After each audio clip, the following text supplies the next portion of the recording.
আঞ্চলিক আবহাওয়া কেন্দ্র কলকাতার দৈনিক আবহাওয়া আপডেট ভিডিওতে আপনাকে স্বাগত। রাজ্যের সর্বত্র শুষ্ক আবহাওয়া ছিল। দক্ষিণবঙ্গের সর্বনিম্ন তাপমাত্রা ছিল শ্রীনিকেতনে 10.5 ডিগ্রি সেলসিয়াস।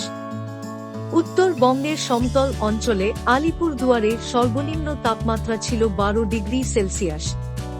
পাহাড়ি অঞ্চলের দার্জিলিং পিটিওতে সর্বনিম্ন তাপমাত্রা ছিল 4.5 ডিগ্রি সেলসিয়াস। কলকাতা আলিপুর এ ন্যূনতম তাপমাত্রা ছিল 17 ডিগ্রি সেলসিয়াস। বর্তমানে পশ্চিমবঙ্গের ভূভাগের উপর কোনো উল্লেখযোগ্য আবহাওয়াগত পরিস্থিতি নেই। আগামী এক সপ্তাহে রাজ্যের কোথাও আবহাওয়ার সতর্কতা নেই। প্রধানত শুষ্ক আবহাওয়া থাকবে।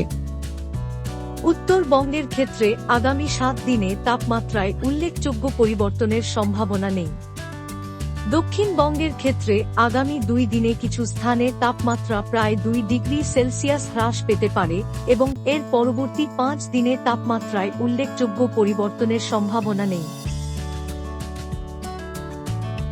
আগামী 2 দিনে পশ্চিমবঙ্গের দার্জিলিং, জলপাইগুড়ি, আলিপুরদুয়ার, কোচবিহার জেলাগুলিতে সকালবেলায় হালকা থেকে মাঝারি কুয়াশার সম্ভাবনা রয়েছে, যার জন্য দৃশ্যমানতা 999 থেকে 200 মিটার পর্যন্ত হ্রাস পেতে পারে।